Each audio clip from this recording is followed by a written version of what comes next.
ഇനി നമുക്ക് സിമ്പിളായിട്ടൊരു scratch pad ഉണ്ടാക്കി നോക്കിയാലോ. ഒരു പേപ്പർ എടുത്തിട്ട് ഇഷ്ടമുള്ള കളർ കോമ്പിനേഷനിൽ ഓയിൽ പേസ്റ്റൽസോ ക്രയോൺസോ വെച്ചിട്ട് ഒന്ന് കട്ടിക്ക് അടിച്ചു കൊടുക്കുക. ലൈറ്റ് കളേഴ്സ് ആയിരിക്കും കുറച്ചുകൂടെ ബെറ്റർ, കാരണം വൈബ്രൻ്റ് ആയിട്ട് നിൽക്കും.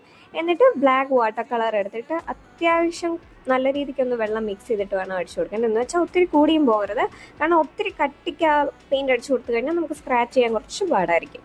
അപ്പോൾ ഈ ഐഡിയ പണ്ട് പോഗോ ടി വിയിൽ മാഡ് എന്ന് പറഞ്ഞിട്ടുള്ളൊരു ഷോ ഉണ്ടായിരുന്നു. അവിടെ നിന്ന് കിട്ടിയതാ, കുഞ്ഞിലെ കണ്ടതാ, ട്രൈ ചെയ്തതാ, പിന്നെ ഇത്രയും വർഷങ്ങൾക്ക് ശേഷം ഇപ്പോഴാണ് ഒന്ന് ട്രൈ ചെയ്യുന്നത്. അപ്പം മാഡിൻ്റെ ആരാധകർ ഇപ്പോഴും ഇവിടെയൊക്കെ തന്നെ ഉണ്ടാവുമെന്ന് വിചാരിക്കുന്നു.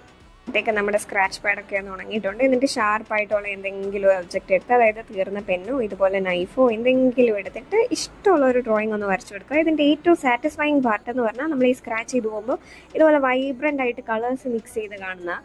അപ്പോൾ സിമ്പിളായിട്ടൊരു സാറ്റിസ്ഫൈങ് ആർട്ട് നമ്മുടെ ക്രിയേറ്റിവിറ്റിക്ക് അനുസരിച്ച് നമുക്ക് ഉണ്ടാക്കിയെടുക്കാൻ പറ്റും. അപ്പോൾ ഇഷ്ടപ്പെട്ട എല്ലാവരും ട്രൈ ചെയ്ത് നോക്കണേ.